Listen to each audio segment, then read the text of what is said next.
¿Cómo le va? Bienvenidos a una nueva edición de Sin Mordaza. Hoy tenemos un programón, le digo, invitado de lujo. Ya estoy viendo a la diputada Schialbo, que ya ingresó al estudio. También acaba de ingresar el actual gobernador del Rotary Club, sobre todo en el distrito que corresponde a Santa Fe, Entre Ríos y parte de Uruguay, este distrito binacional, pero también fue juez camarista en lo penal de Santa Fe. Así que algunas preguntitas le vamos a hacer sobre cómo ve la justicia, cómo ve la seguridad aquí.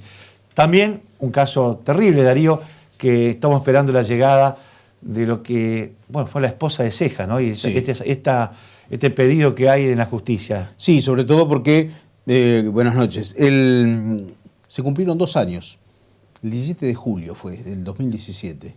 Y hay 2 detenidos que pidieron la exhibición de prisión. Están presos, son los que supuestamente lo mataron. 21 balazos le pegaron a un policía de la provincia de Santa Fe. Y pidieron la libertad, seguir el proceso en su casa. Los fiscales ahora pidieron perpetua y por lo tanto el tribunal, el juez, no les concedió la exhibición de prisión. Pero la causa todavía no tiene fecha para ir a juicio, así que vamos a preguntarle a ella. Y a ver, me dicen que secuestraron un teléfono celular, donde ahí encontraron los WhatsApp, los mensajes, estaban intentando vender el arma de Pablo Cejas a Córdoba y Rafaela, y además de eso hay conversaciones entre 5 personas, todo dentro del WhatsApp que secuestraron, del teléfono que secuestraron, con respecto a cómo lo mataron a Pablo Cejas y todo, así que vamos a preguntarle de eso. Bien, uno de los temas que creo que hoy, porque es tema nacional, el tema de los ajustes y la incidencia que tienen estas medidas nacionales, pero también en Santa Fe, donde ya teníamos algún tipo de dificultades porque había municipios y comunas que no pudieron pagar los sueldos desde el mes de julio. Algunos hasta no han pagado el aguinaldo. Darío, ¿hay información sobre el tema de lo que está pasando en la legislatura con respecto a obras menores? ¿Va a ser el 100%? ¿Cómo va a quedar eso? A ver, el tema es así. En este momento hay municipios y comunas que todavía tienen un atraso salarial más que importante y esto se va a ir pronunciando en los meses siguientes. Algunos ya dicen que van a tener que pedir un descubierto en el banco, que no van a poder llegar a pagar los salarios de este mes. Hay deudas todavía de medio aguinaldo en algunos municipios y comunas y también en los salarios del mes de julio. Algunos ya empezaron a pagarlo en forma semanal porque no pueden cumplir con el compromiso. Pero hay que aclarar 2 o 3 cosas, porque ahora resulta que por el tema de las elecciones parece que ese es el detonante. Sí, lo del 11 de agosto, sí vos. Sí, pero hace 11 días, 12. Esta situación, claro, por eso digo, hoy todos buscan el paraguas nacional para la provincia misma. Después vamos a escucharlo a Lichi, su enojo a nivel nacional, porque dice que tiene un recorte de 4.000 millones en la provincia. Pero esta situación viene ya hace rato. En Santa Fe, la provincia tuvo dificultades en pagar el sueldo, tuvo que tomar un descubierto que le costó 44 millones de pesos, pero a su vez hay deudas con los municipios muy atrasadas. A ver, en el caso de obras menores, a mí me tocó hablar en las últimas horas con la intendente de Esperanza, Ana Meiners, que estuvo reunida con los senadores y después tuvo una reunión con el vicegobernador también en el día de hoy, y a ella todavía le deben el segundo semestre de 2015. ¿Cómo 2015? 2015 no lo terminaron de liquidar, ni hablar del 2019, del 2018, pero muchos municipios. Pero la mayoría que me decían a mí, que yo he hablado con varios, le deben casi todo el 18, por lo menos gran parte del 18 y el 19. Ni hablar del 19. A ver, el dinero que estamos hablando es destinado a obras menores, se llama así vulgarmente, son 1.400 millones de pesos anuales, que la provincia tiene que depositarle a los municipios y comunas. No a Santa Fe, no a Rosario. Son los únicos 2 que no cobran. Ahora, la provincia no deposita ese dinero, no está pagando tampoco lo del año pasado. Por eso hablo de deudas incluso de 2015. En el caso de Esperanza le deben 19 millones de pesos. Es mucho dinero. ¿Qué pasa? Los justicialistas estaban presionando para que los senadores aprueben el 100% de obras menores, afectarlo al pago de los salarios. El gobierno no quiere saber nada de eso. La verdad es que el gobierno no quiere que se apruebe nada. Pero también hay que decir que esto, más allá de que se apruebe el 50% finalmente después cuando se aprueben diputados, porque esto va a ser testimonial. Porque si el gobierno dice que no tiene plata, se puede salir la ley, van a ir allá a pedirle a los intendentes, el gobierno no le va a dar un peso. Nada. Por eso es testimonial esto. Es un tema muy delicado. Porque no existe ahora el fondo anticíclico. ¿Te acordás del fondo anticíclico que había dejado Bey, el dinero que quedó, que era para paliar las crisis? Bueno, no hay dinero. Y encima la provincia dice que las medidas nacionales le afectan las arcas provinciales. Sagloni dijo que eran 2.500 millones de pesos. Después el ámbito nacional dijo que eran 3.000. El informe que se distribuyó en el Consejo Federal de Inversiones dice 2.900 y Lichi dice que son 4.000. Nadie sabe bien cómo, pero bueno, él llega a 4.000. Pero pará. Todas las medidas a Santa Fe, la incidencia serían 2.900 según el CFI. Eso entre comillas. La Nación, el Ministerio del Interior, dice que es muchísimo menos. Ahora, muchísimo menos. Pero vos digo, no hay números claros. Hay que ser sincero en algo. Estamos hablando, dentro de las medidas está, primero, se subió el piso de ganancias, por lo tanto eso es coparticipable.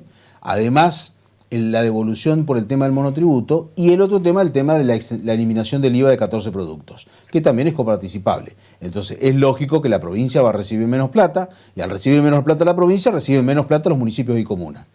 ¿Esto agrava la situación? Sí. Pero no se ponen de acuerdo en lo que dice la Nación y lo que dice la provincia. La Nación dice que no llegan a 4.000 millones de pesos en todo el país. Y las provincias, los gobernadores fueron y dijeron 30.000 millones de pesos son. Hay que ver el número fino porque es mucha la diferencia. Claro, pero a ver, se hablaba que todo el paquete de medidas al gobierno le costaba 100.000 millones. Sí, bueno, pero en este caso de lo coparticipable, supuestamente esos son los valores que se están manejando. Pero hay algo que agregar, Carlos, que mucha gente no lo quiere decir. Incluso intendentes y presidentes comunales del Frente Progresista, que no pueden hablar por varias razones. La primera, dentro de los problemas financieros que tienen, es porque están pagando los gastos de la campaña. Y eso no tiene nada que ver con la elección nacional ni las PASO, ni con la coyuntura de este último mes, menos de un mes, 11 días, 12 días. Hay muchos municipios y comunas que gastaron de más en la campaña y ahora hay que pagar eso. Y por lo tanto, tienen que pagar a los proveedores, porque si vos no le pagas al proveedor, te cortan. Bueno, lo que me están diciendo, están diciendo que están achicando horas extras, sí. Casi un montón de municipios, que bueno, cortamos la hora extra, sí. Porque es mucha plata. Y lo que vos decís, dejamos de pagar a los proveedores, pero eso se vuelve como un boomerang. Si vos no le pagás a los proveedores, en la ciudad no hay plata para poder, digamos, recaudar más para poder volver a cobrar impuestos. Es decir, está bien, la prioridad son los empleados, pero los proveedores también tienen que vivir, porque hay otra gente que vive también de cobrar las cuentas al municipio, que es uno de los grandes, por ahí, compradores dentro de la ciudad. Bueno, y a esto agregarle otro impacto. Se han suspendido directamente las obras públicas. Esto, a la larga, tenés un problema social. Primero, porque son trabajadores que estaban trabajando. Sí, más recesión. Y al mismo tiempo, también los corralones, la gente que vende los insumos para las obras, que tampoco Pero vamos a escucharlo a Miguel Lichi a la salida después de la reunión con todos los gobernadores, lo que decía, y su enojo por la quita que va a tener en su presupuesto. Ya en los últimos meses la situación de las provincias se viene deteriorando, la caída de la recaudación, la situación social, económica, la pérdida del empleo, el aumento de la pobreza, y a esto se le suma el impacto de estas medidas tomadas la semana anterior de manera muy improvisada, imprevista, sin haber consultado a los gobernadores ni haber tenido en cuenta el impacto que esto tiene sobre las finanzas de los gobiernos provinciales y de los gobiernos locales. En el caso de Santa Fe representa aproximadamente alrededor de 4.000 millones de pesos de pérdida de aquí a diciembre. Es una cifra enorme, muy difícil de absorber en un presupuesto que obviamente no preveía de ninguna manera esa situación. ¿Y qué pueden hacer o qué van a pedirle al gobierno? Bueno, lo vamos a conversar ahora con el resto de los gobernadores, pero creo que claramente el gobierno tiene que tomar nota de esta situación y tiene que compensar a las provincias. Una alternativa podría ser que lo que se va a recaudar de más por retención a las exportaciones, en razón de que se ha apreciado el tipo de cambio, el dólar, esta mayor recaudación que va a tener el gobierno la distribuya entre las provincias. ¿Cuál es la relación o el impacto que usted cree que tiene la campaña electoral o el periodo ahora preelectoral de cara a octubre en todas estas decisiones? Bueno, claramente que son medidas de carácter electoralista, que están tomadas con el sentido de generar algún alivio transitorio, coyuntural en el bolsillo de la clase media y de los trabajadores, con el objetivo de mejorar el rendimiento electoral del oficialismo. Lo que pasa es que son medidas que evidentemente no han sido pensadas, se han tomado al calor de los resultados electorales y no se está midiendo los impactos que tienen sobre las provincias. En particular Santa Fe también se ve afectada, igual que las provincias petroleras, además, porque somos grandes productores de biodiesel, por lo cual el congelamiento del precio de los combustibles también impacta de manera muy fuerte sobre pequeñas y medianas empresas productoras de biodiesel. Y claro, seguramente las grandes petroleras tendrán subsidios, pero las pequeñas empresas que producen bioetanol y biodiesel en el interior no lo van a tener. ¿El Santa Fe va a ir a la justicia también? Bueno, lo vamos a analizar después de la reunión. Bueno, ya tenemos el escrutinio definitivo de las elecciones, las PASO a nivel nacional. Para presidente se mantuvieron los guarismos, ahora que tenemos los números finales. Hay 2 o 3 cosas para comentar. Primero, la diferencia sigue siendo 10 puntos, 44-35. Está hablando de Santa Fe. Santa Fe, solamente la provincia. Me dijiste, yo pensé que todos los guarismos... No, solamente la provincia de Santa Fe, que es lo que nos importa. Ganó, lógicamente, Fernández, 874.000 votos. Lo redondeo ahí, contra 676.000.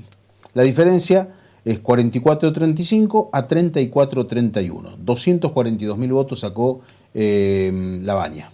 ¿Cuánto? 242.000. ¿Y el candidato a diputado de Labaña? 1.000 votos, un poquito más. Bueno, no tantos votos, pero son 243.331.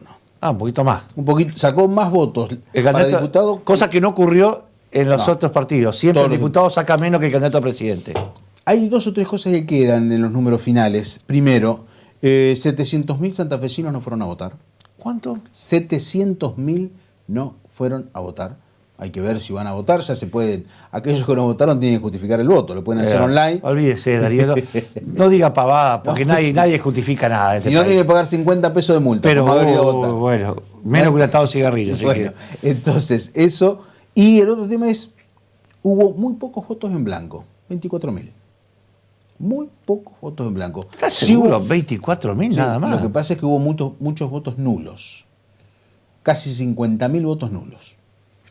Pero, a ver, en esta instancia, si vamos a años anteriores... No, había muchísimos votos. Muchos votos más en blanco, Sí. seguro. En Santa Fe pasó eso. Muy poca gente votó en blanco, muchos votos nulos, sí, y muchos no fueron a votar, 700.000. Bueno, eso es un buen dato para tener en cuenta. Tuvimos la suerte con Bigote Acosta en Rosario, el día miércoles tener la visita del nuevo rector de la UNR, de la Universidad Nacional de Rosario. La verdad que yo quedé sorprendido por la mente, la capacidad y sobre todo la propuesta que tiene para movilizar la universidad y ponerla realmente al servicio de la sociedad, que vamos a ver un fragmento. Después, pegadito a la nota con él, vamos a tener a la diputada Schialbo que, bueno, va a hablar con Darío sobre la actualidad, sobre todo IAPO, Darío, preguntarle sobre IAPO, cómo está, porque hay un proyecto de ley en la legislatura, pero a su vez este déficit que tiene el IAPO es muy bueno que lo converse. Y vamos a tener también al gobernador del Rotary y, por supuesto, para el final dejamos la charla con la mujer de este policía asesinado, que va a contar, supongo, algunas cosas de interés para todos nosotros. Así que vamos a ver entonces, programa especial que hicimos ayer en Rosario con Bigote Acosta para conocer un poquito cuál es la meta que se ha impuesto este nuevo rector en una de las universidades más importantes y que tiene 80.000 chicos estudiando. No es poca cosa, así que vemos esto y después vamos con los invitados. La verdad que para mí es un privilegio enorme esta decisión con la que me honra la comunidad universitaria.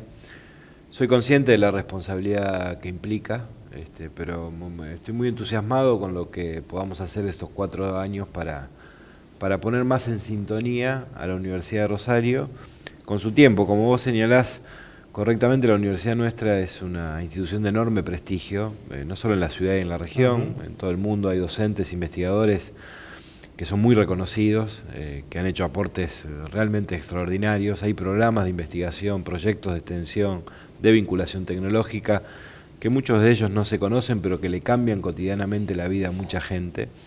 Pero aún con todo ese prestigio, aún con esa ascendencia, con esa potencia que tiene la Universidad de Rosario, yo creo que hay que hacer mucho más. Una de las cuestiones que habría que hacer, rector, es vincular con lo que es el eje económico de la región. Sin dudas. Este es un puerto, esta es una zona aluvional, esta es una región, y en esa región el grano y la vaca, y qué resolver con el grano y la vaca, y cómo volverlo más positivo, menos negativo en cuanto a los insecticidas o los fertilizantes, y resolver de qué modo eso sirve para que se queden en el lugar y no vengan hacia el centro de la ciudad, es toda una tarea de ustedes. Sin duda que es una tarea prioritaria, ese y otros temas, en una línea de trabajo que va a ser central en los próximos 4 años, que es vincular a la Universidad Nacional de Rosario con la agenda, con los actores, las instituciones de su tiempo, pero vincularla estrechamente. Si vos ponés en la agenda, en la mesa, los 5, 10, 15 grandes temas, las preocupaciones de la ciudad y la región, en todos esos temas la universidad tiene algo para decir y para hacer. Y muchas veces no lo hacemos, así como lo hice con Pablo, vamos a convocar en los próximos 20 días a todos los presidentes comunales e intendentes del centro sur de la provincia de Santa Fe para hacer una agenda de trabajo región, Delicia, exacto. región. Sí, y sobre todo el área metropolitana, que hay más que nada, porque no hay concepto. Sí, acá se Pero tiró el aparte de tema. ahí son los alumnos, además. Ahora, un matiz que no es tanto. No es que muchas veces no nos convocaron, muchas veces tampoco los universitarios estuvimos dispuestos a ese encuentro. Hay una propensión del universitario a estar bastante conforme con lo que hace más frecuentemente, encerrado entre 4 paredes, entendiendo que cumple con su función y con su misión, con las tareas cotidianas que realiza. Yo creo que hay que hacer, por eso decía lo de un esfuerzo adicional, hay que correrse la zona de confort, sacudir un poco la modorra, poner a la universidad en aquellos lugares donde hoy todavía no están, hacer que toda la producción de conocimiento, todo lo que construimos, enseñamos y producimos, tenga un impacto en el desarrollo de Rosario y de nuestra región, y con la misma firmeza que hacemos esta propuesta y que señalamos que este va a ser un eje central de trabajo, también hacemos una convocatoria. El Día de la Asunción tuve además el enorme privilegio, tuvimos todos en la universidad, de que asistan el gobernador Miguel Lifchi, el gobernador electo Omar Perotti, la intendenta Mónica Fey, el intendente electo Pablo Hapkin, todas las instituciones de la ciudad y la Esa y la foto región. fue muy fuerte, ¿eh? Fue muy fuerte. Bueno, sí. Pero también les pedí, con la misma firmeza que ofrecí a nuestra universidad para construir esa agenda común y conjunta en el mediano y largo plazo, también les pedí que miren a la universidad con esa vocación de encontrar un interlocutor válido para afrontar todos estos problemas. En la universidad hay, desde el 18, y aun cuando en muchos casos fue verbalizado y no ejecutado, hay 3 patas, ¿no? El gobierno tripartito de lo que serían los profesores, el alumnado, y esa tercera pata que conforma tanto los egresados como los laburantes. Los docentes. Están los 4 estamentos representados. Lo que pasa es que los egresados van colados ahí con ustedes, pero tienen su silla. Sí. Lo que me digo es, allí también habría que aplicar algún acelerador de partículas para que eso funcione en conjunto. Básicamente, primero, porque los alumnos tampoco pueden venir con mensajes del año 70. No puede. Las consignas del 70 en el 2020 no van para los alumnos. Los planes de los años 80 para los profesores no van. Y las necesidades de la estructura, que es lo que puede dar el gremio, tampoco van. El 2020, ¿estamos parados en el siglo XXI o nos come...? Absolutamente, y esa es la tarea. Por eso yo digo, a veces casi exagerando, que hay tanta distancia entre la universidad de hoy y la sociedad de hoy como la que había entre la universidad del 18 y la sociedad de su tiempo. Y la única manera de acortar esa distancia fue sacudir. Fue romper viejas estructuras, fue establecer un orden distinto, más en sintonía con esos tiempos que se estaban viviendo. Yo creo que tenemos la misma tarea por delante. Nosotros tenemos docentes del siglo XX con formatos de enseñanza del siglo XIX para estudiantes del siglo XXI. Eso hay que discutirlo y eso requiere una profunda reforma pedagógica. Y sobre todo, a ver, uno que dice que estamos en la era del conocimiento y donde se habla, casi te diría casi una especie de doctrina, que muchos trabajos de hoy en poco tiempo van a desaparecer. Y la universidad está en la búsqueda de soluciones, digamos, de lo que se viene, como para ofrecer la carrera adecuada, como para prepararse, para dar respuesta a lo que se viene. Nosotros hemos sido, durante mucho tiempo, tuvimos mucha imaginación para pensar nuevos trayectos de formación en el área de posgrado, pero no tuvimos casi nada de creatividad para pensar nuevos trayectos de formación en el área de grado o pregrado.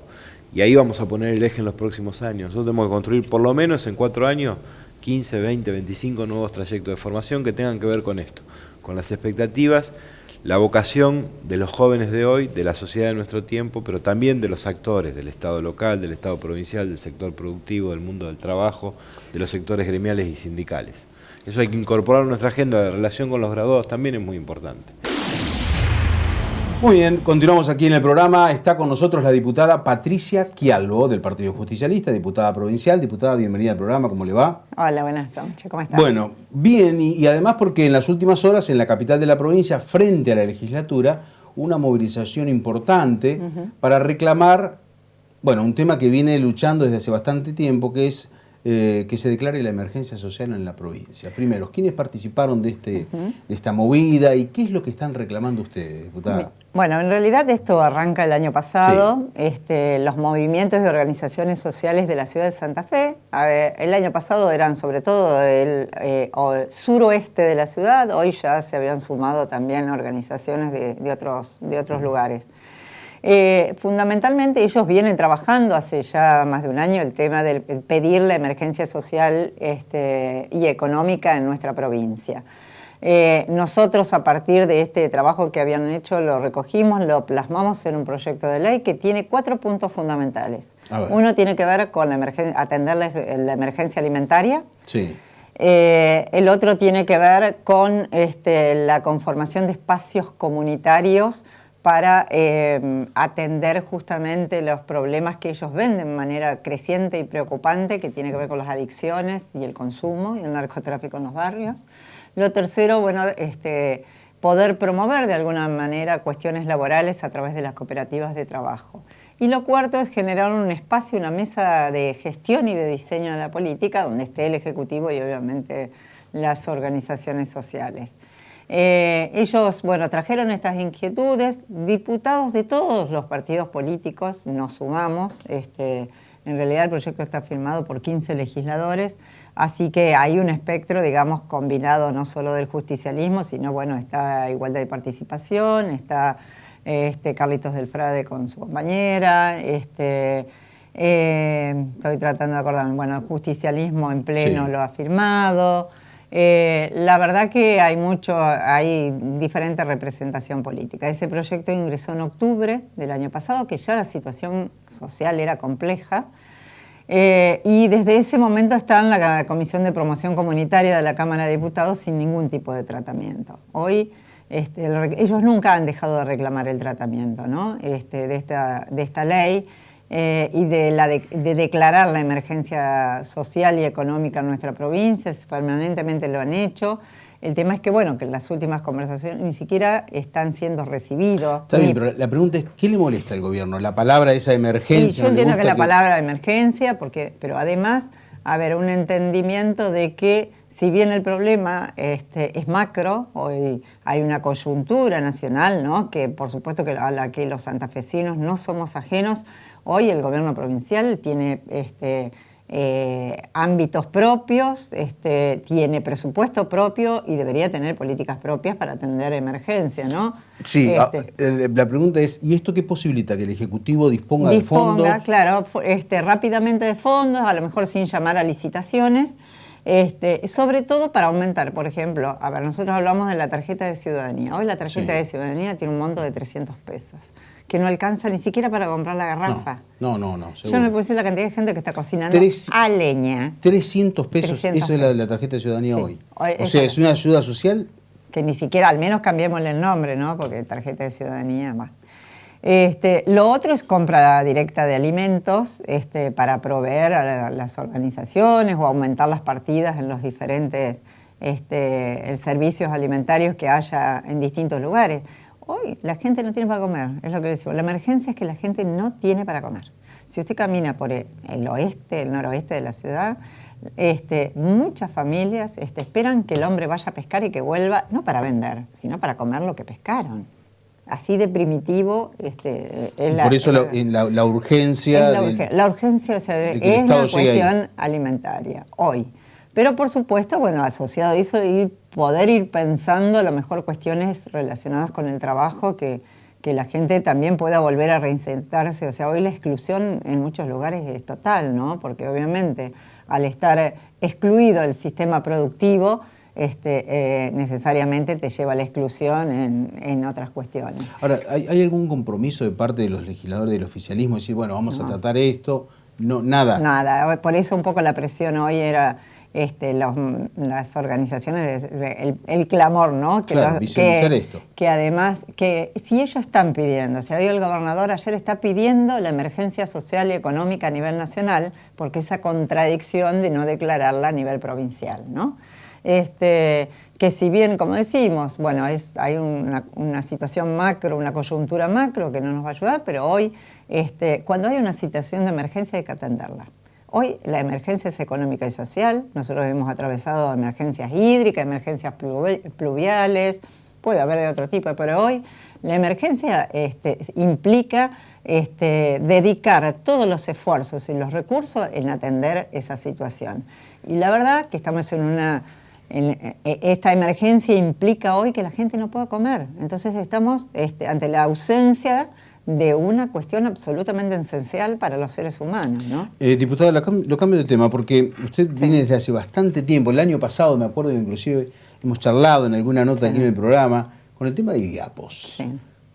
Por el déficit, a ver, históricamente el IAPOS tenía superávit. Exacto. Pero aparece el déficit, la provincia poniendo fondos, recursos ahí. Ahora se habla de un déficit de 350 millones de pesos que podría llegar a 800 millones. Es una barbaridad. Y no terminamos de entender a dónde se fue esa plata. Exacto. Y bueno, la verdad que nosotros el año pasado la citamos a la directora de IAPOS en la legislatura. Ella se comprometió antes de fin de año normalizar la situación, regularizar. Bueno, nos hicimos muchísimos cuestionamientos, ¿no?, en cuanto a las atenciones en particular, que por ahí, pero entendíamos, por ejemplo, había contratación de médicos auditores externos. Bueno, la verdad que había muchísimas cuestiones terciarizadas. Sí, y incluso también con liquidaciones. Exacto. Y ella se comprometió antes de fin de año normalizar la situación y al poco tiempo el Ejecutivo tuvo que socorrer al IAPOS con un dinero, o sea, tuvo que depositarle plata, pero además volvió a aumentar 2 veces los coseguros, que es lo que nosotros decimos. Los ajustes los sigue haciendo por sobre los trabajadores. Sigue siendo el trabajador, el adherido al IAPO, el que sigue pagando el ajuste con menos prestaciones. En muchos casos, hoy hay mucha gente que está teniendo algunas complicaciones para que se le habiliten algunos estudios para la compra de remedios y con el aumento de los coseguros. Así que siguen siendo los trabajadores los que pagan el ajuste. ¿Hubo algún informe de parte de ellos después, posterior? No. A ver, para ser bien directo, algunos cuestionamientos tenían que ver con eso de tener auditores externos, cuando dentro de la planta del IAPOS había gente que lo hacía. Exacto. Que fueron desplazados en la función. Exacto. Siguen estando en el IAPOS, pero no realizan eso. Un doble costo es eso, un doble gasto, porque los médicos actuales están y se contraba un servicio exterior. ¿Y qué decía la titular del IAPOS? Ella dijo, ante esas cuestiones concretas, nada, lo único que en general se comprometía a sanear esto para fines del año pasado, cosa que, a la vista está que no ocurrió. Y volvemos, cada vez que se aumentan los coseguros, nosotros salimos a protestar. La vez pasada fue en el medio del proceso eleccionario, lo paró unos días, pero después lo hicieron sí o sí. Hace menos de un mes que volvieron a aumentar otra vez todos los coseguros. La verdad que no deja de ser una situación preocupante, ¿no? Porque realmente se va a recibir un IAPOS absolutamente complicado, ¿no? Que además es una de las obras sociales mayoritarias en nuestra provincia. Claro. Diputada, muchísimas gracias por su tiempo. Gracias a ustedes. Mi corazón con el Kini late más. Elegí 6 numeritos y a ganar, siempre a ganar. No dejemos de soñar. Kini 6, vos sos mi amor. Vamos todos a jugar. Dale, prendete. Vos también hacete fanático al ritmo del Kini 6 y vení a festejar todas las semanas.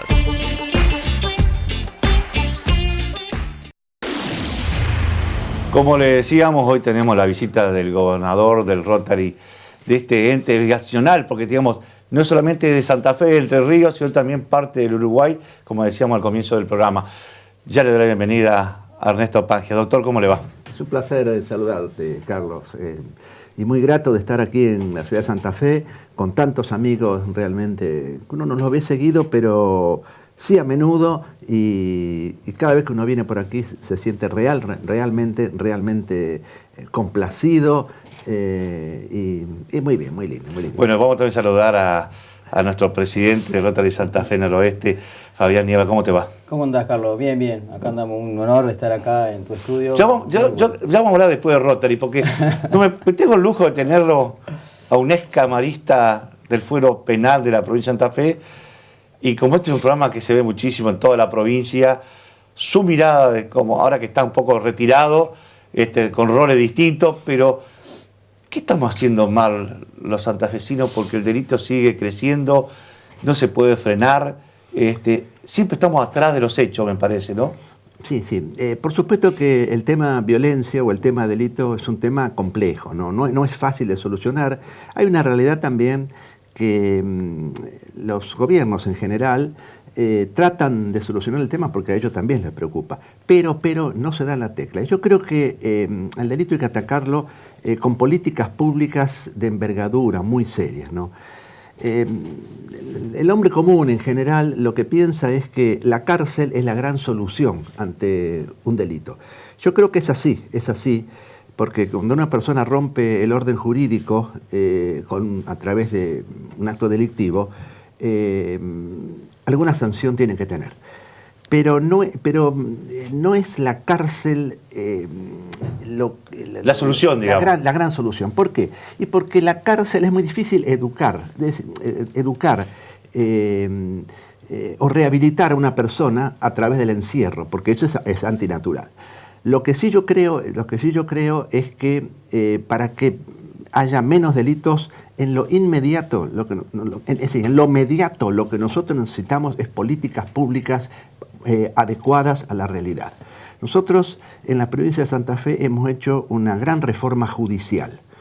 Tal vez falten algunos engranajes que ajustar. O sea que todo el mundo coincide, déjeme paréntesis, todo el mundo coincide que se hizo una gran reforma. Yo, con los resultados de una mano, creo que no está dando resultados, perdóneme, porque si bien la figura del fiscal es algo novedoso, moderno, uno ve, por ejemplo, que en el mismo día, en el turno del mismo fiscal, hay veces que el mismo delincuente sale 2 veces de la cárcel, lo atrapan, le leen los artículos que está fijado, lo dejan en la cárcel, lo vuelven a tomar y lo vuelven a soltar. Y me parece que está fallando en eso, me parece. Yo cuando hablo de sistema me refiero a las garantías que tienen los imputados y a las garantías que tienen en cuanto a hacerse oír las víctimas. Es decir, el sistema nuestro es bueno. Lo que ocurre es que sí, hay algunas falencias, hay alguna falta de experiencias y algunos conceptos un poco laxos, un poco de benignidad en algunas decisiones, que es lo que da esa idea de puerta giratoria y demás. Nosotros tenemos que partir de la base que el sistema nuestro, a través de la Constitución Nacional, es garantista en el sentido de que no se puede detener o condenar a una persona, por lo menos condenar a una persona. El principio de inocencia es la base, es lo que hace que muchos fiscales, especialmente, y jueces, dejen en libertad a gente aun que ha cometido delitos graves. Eso en realidad lo permite la Constitución, lo permite a través del principio de inocencia. Pero también se puede hacer puede ser más estrictos, porque en la actual realidad, todos los delitos son excarcelables. Entonces no está mal que una persona cometa un hecho y hasta que no sea condenado no sea encarcelado. Pero ¿qué pasa? Pero también es posible, con un criterio más riguroso, interpretar como lo hacía yo, por ejemplo, y varios jueces de mi edad, por así decirlo, ¿no? que nosotros entendíamos que cuando un hecho era más o menos grave, o cuando una persona, aún cometiendo hechos no muy graves, tenía muchos antecedentes, nosotros aplicábamos el criterio de que, o interpretábamos de que ante la posible pena elevada, esa persona iba a evadir la acción de la justicia. Y con ese fundamento así genérico, generalmente, cuando era un hecho grave, o pocos o muchos hechos, a una persona se le negaba la excarcelación. Bueno, exactamente, la reiteración de los hechos, porque no puede ser, si vos lo encontrás con la mano en la masa, robando, le sacaste la mercadería, lo pusiste, lo dejaste soltar, a las 3 horas vuelve a caer robando. Pará, es reiteración. Hay algunos que tienen, qué sé yo, 15, 20 causas dando vuelta y siguen estando en la calle. Bueno, yo creo que ahí es un criterio, ahí hay que apretar la tuerquita. Evidentemente, no es que haya una mala interpretación de la ley lo permite, eso es legal. Lo que pasa es que a la ley hay que aplicarla, a mí me parece, con más rigurosidad. Es decir, un individuo que tiene varios hechos, esa persona no puede salir libertad. Bueno, hubo un intento de ley de generar eso, de que cuando eran reincidentes en la provincia, y no prosperó, creo que la vetó el gobernador. Bueno, lo que pasa es que un poco técnico el tema, ¿no es cierto? Una cosa es la reincidencia y otra cosa es la reiterancia. La reincidencia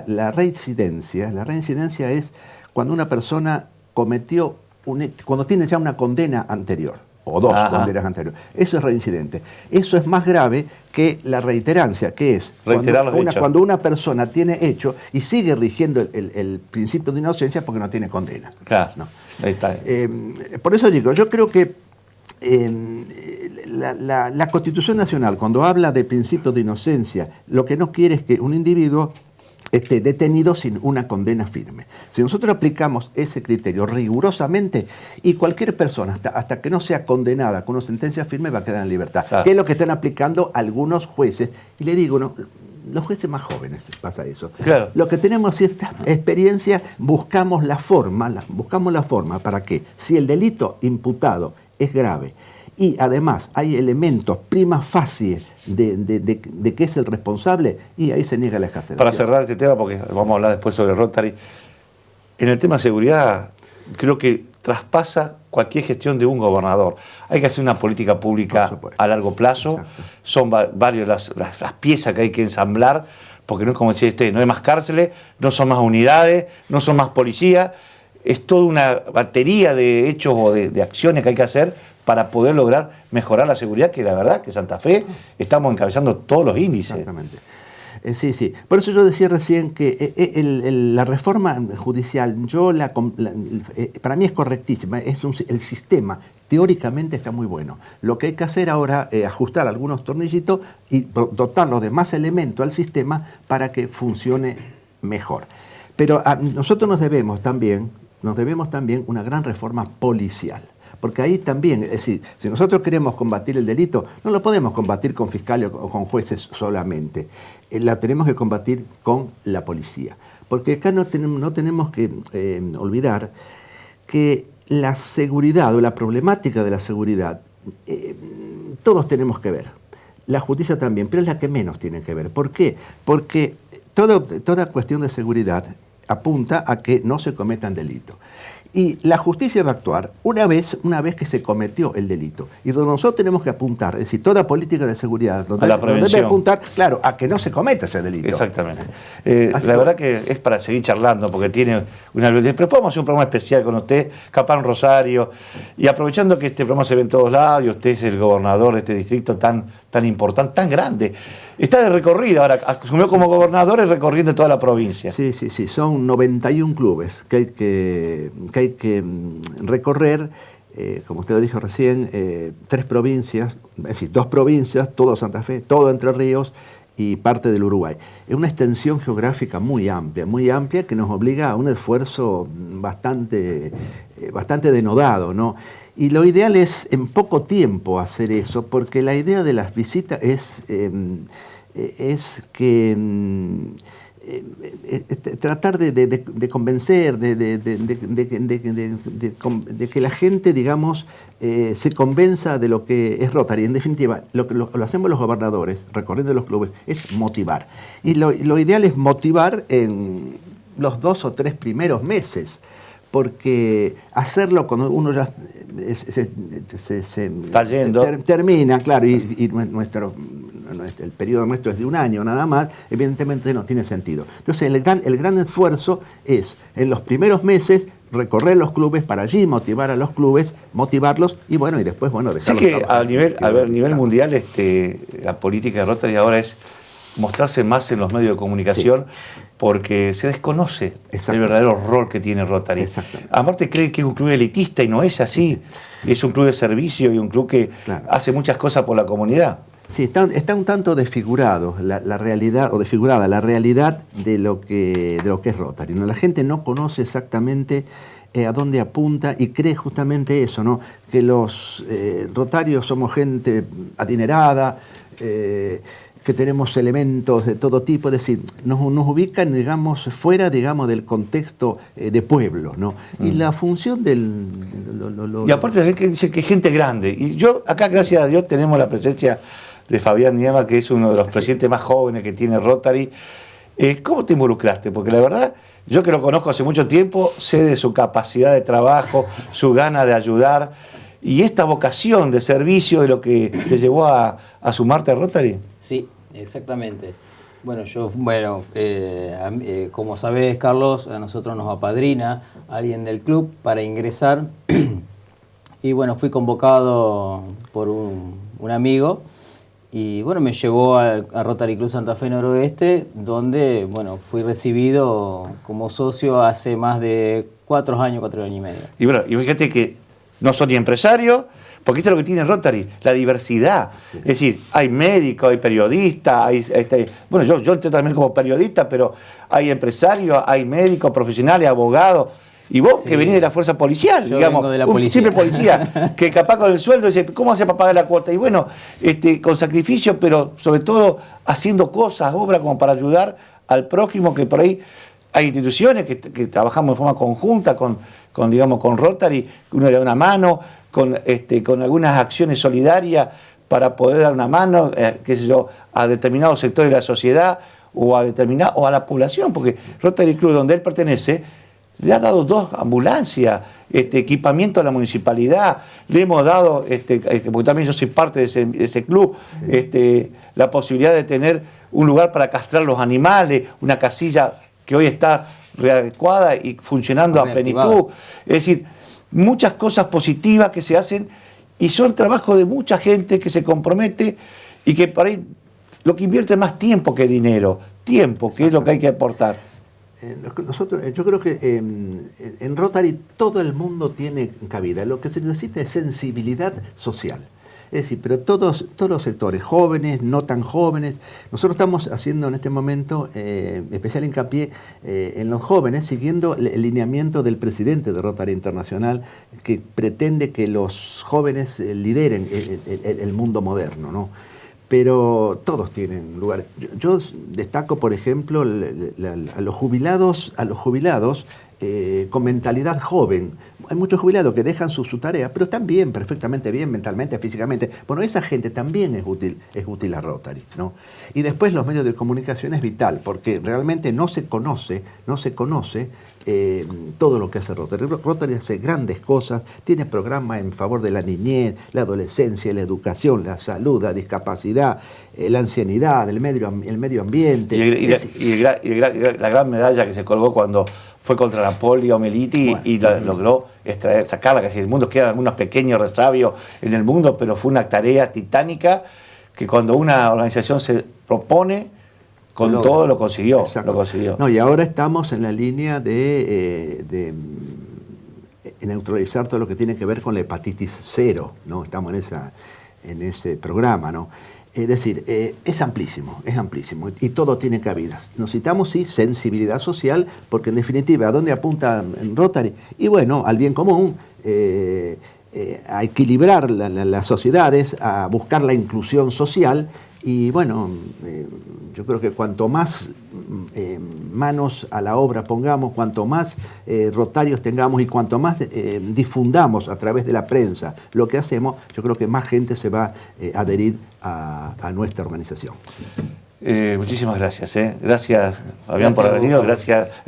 Y queda el compromiso para hacer algún otro programa especial sobre su especialidad y su mirada, que creo que es muy interesante. Cómo no, muy amable, Carlos. Ha sido un placer.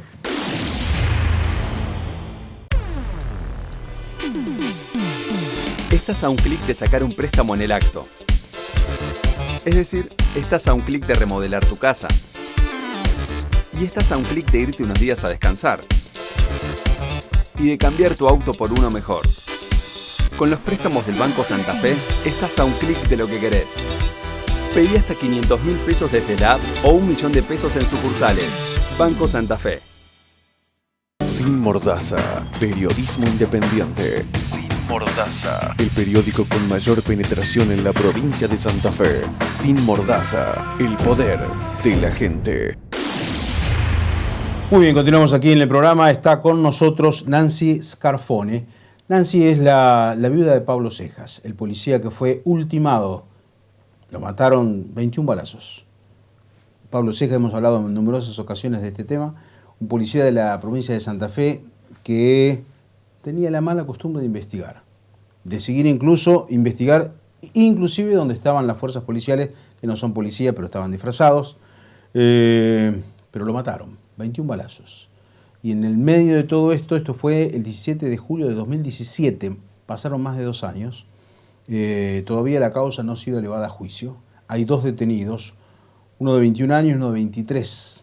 Y está con nosotros aquí Nancy para hablar de ese tema y de cómo está la causa. Nancy, bienvenida al programa, gracias por estar con nosotros. Gracias. En las últimas horas se conoció que los fiscales van a pedir la cadena perpetua para ambos, que se trata de estas 2 personas, supuestamente son los homicidas, los que dispararon. Son los que le dan muerte a Pablo, sí. Y eso surge de la investigación, porque había más personas. Se hablaba de que sí. Eran muchos, 8, 12, había un montón de números. Sí, ellos son los que le dan muerte y después están los partícipes que ayudan a trasladar el cuerpo, que ayudan en un montón de otras cosas más. Es más, hubo ayuda de ir a buscar a tal persona para... O sea, de lo que estaba sucediendo en ese momento, que es cuando Venegas le viene de atrás y le pega un tiro. Sí, uno es Venegas, el otro Almada, uno de ellos peluquero. Los 2 están detenidos. Los 2 están detenidos. Los fiscales piden la perpetua para ambos. Se pide la máxima perpetua, que es entre 30 y 28 años. Esto surgió porque ya pasado los 2 años, la defensa de Almada y de Venegas estaba pidiendo la libertad. Sí, la exhibición de prisión. Claro, para seguir en un juicio, o sea, ellos en su casa. Bueno, esto se llegó a una audiencia, 2 audiencias tuvimos. Bueno, los jueces no lo autorizaron. No lo autorizaron. Está bien, pero yo no me quiero olvidar que en el medio, en algún momento, se hablaba de un juicio abreviado por esta causa. Bueno, al juicio abreviado yo me opuse, sí. ¿Cuál era el acuerdo que querían llegar? ¿Te comentaron eso? ¿De cuántos años para aceptar la culpabilidad del homicidio? 14 años. Eso era lo que se proponía para que ellos aceptaran y vos negaste. Sí, sí. Es más, ellos propusieron el abreviado, ellos propusieron, o sea, en fin, se hacen culpables y piden esa pena para no llegar al juicio. Ahora, Necier me pone eso, me dice, y yo me niego rotundamente en el abreviado. Hasta ahora, pasaron más de 2 años. ¿Por qué lo mataron a Pablo? ¿Qué fue lo que pasó? ¿Por qué lo mataron a Pablo? Es una gran pregunta, yo también quisiera saber. Hasta ahora de toda la reconstrucción, porque acá estamos hablando de muchos que participaron. Sí. Pablo ya hacía meses, puedo decir años, que andaba atrás de estas personas, ya cuando habían baleado a un muchacho que trabajaba en una fábrica de aluminio ahí, que lo dejaron inválido, él está inválido. Ellos vendían casas, sacaban las personas de las casas y las vendían después. Sí, sacaban a las personas por la fuerza. Sí, a tiros ellos te tiroteaban la casa 1 o 2 semanas y te tenías que ir. Y después esa casa la vendían. Después las vendían, que Había todavía surge, si te pones a chequear, surge todavía en Facebook, en las Sí. compras y ventas y todo eso, hay todavía de este chico Almada, el peluquero, hay una publicación donde vendía una casa que Ahora, habían hecho Nancy, eso. ¿había también tema de narcotráfico en el medio de todo Sí. esto, en Yapeyú? Sí, sí, sí. ¿Y en algún momento se secuestró un teléfono? ¿El arma de Pablo apareció El finalmente? arma de Pablo no apareció, sí apareció en fotos, en un celular. A ver, vamos otra vez. El arma reglamentaria, el arma de policía de Pablo, nunca se pudo secuestrar. No. ¿Y qué es eso de la foto? ¿Cómo apareció en una foto? Esto surge de una investigación. Yo necesitaba, en realidad, poner cosas sobre la mesa para convencer a un fiscal y convencer a mis abogados. Así que hice más o menos. ¿De Pablo policía? Ceja. Hice más o menos Pablo Sí. Cejas.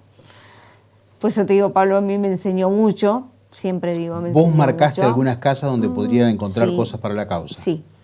¿Se allanaron? Fue efectivo. ¿Y qué encontraron? Se encontró un celular, Sí. donde ese celular tenía todas las conversaciones del homicidio de Pablo, conversaciones de horas o de al otro día, porque necesitaban, hasta hablaban con personas de Córdoba y de Rafaela. Que Querían deshacerse del arma. del arma. Y querían vender otras armas porque necesitaban juntar plata para irse, Claro. para darse a la fuga. Ahora, En ese celular estaban las fotos del arma de Pablo y bueno, todas las conversaciones. ¿Y se hablaba en algún momento del homicidio de Pablo? ¿Esa persona está detenida o uno de ellos? Porque de última terminan ser partícipes de todo lo que pasó. Está detenida, pero son conversaciones de entre 5 personas. En el caso de Y solamente Venegas, tengo 2. en el caso de Venegas y Almada, que son los detenidos, ellos están imputados por el homicidio directo. ¿A Pablo le dispararon por la espalda?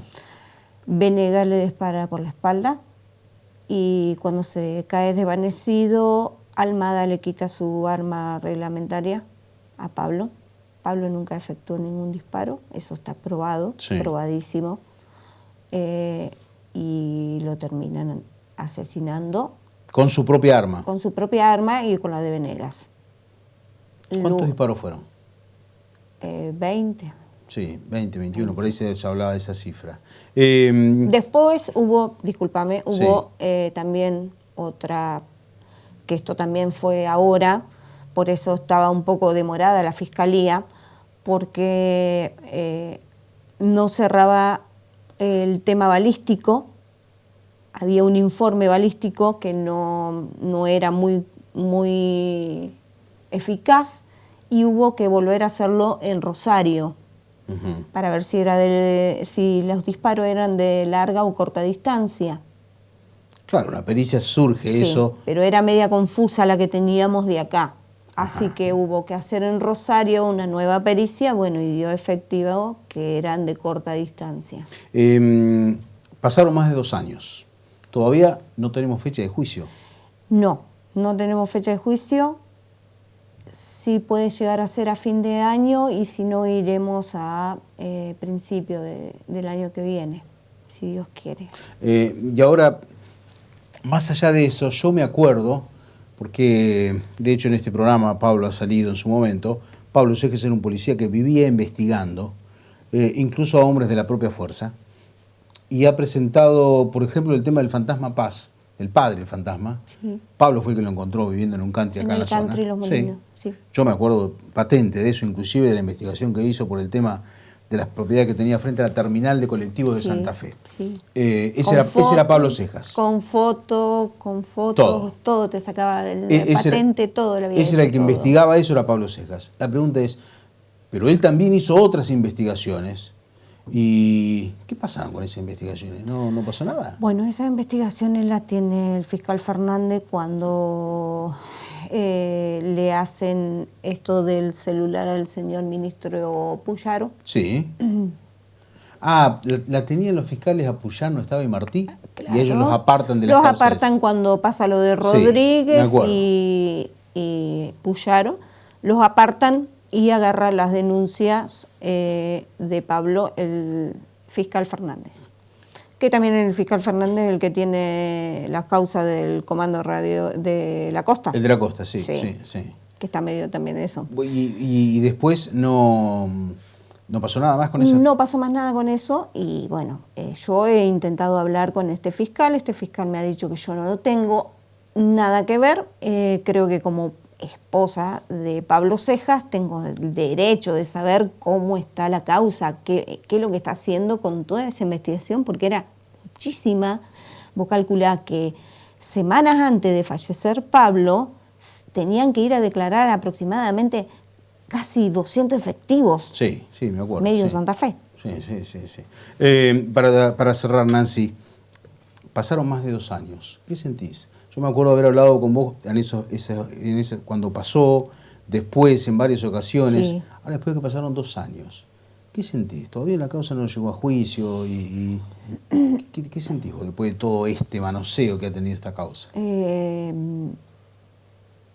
Siento, así como se le burlaron a Pablo Cejas en muchas oportunidades, también he sentido que se me han burlado a mí, que se me burlan, pero me mantengo en pie, me mantengo firme y sigo. Ojo, no me parece que a mí me parece que me faltaría hacer más todavía por Pablo Cejas. Más. Yo si hoy propongo una marcha por Pablo Cejas, y te puedo asegurar que voy yo sola.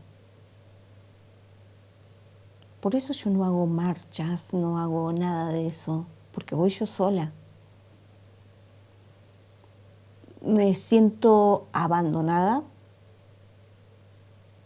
Como lo dejaron solo a Pablo Cejas, me dejaron sola a mí también. Pero bueno, acá estoy. Yo sigo en pie y la sigo luchando con mis hijos y a ver, vamos a ver, espero que esto sea un resultado, que paguen lo que tienen que pagar, que sea la condena que sea, que tienen que pagar, que obviamente quiero una perpetua. Obviamente esto no me va a quitar el dolor, ni a mí, ni a mis hijos, ni a esa mamá, ni al hermano. Pablo tenía una familia también.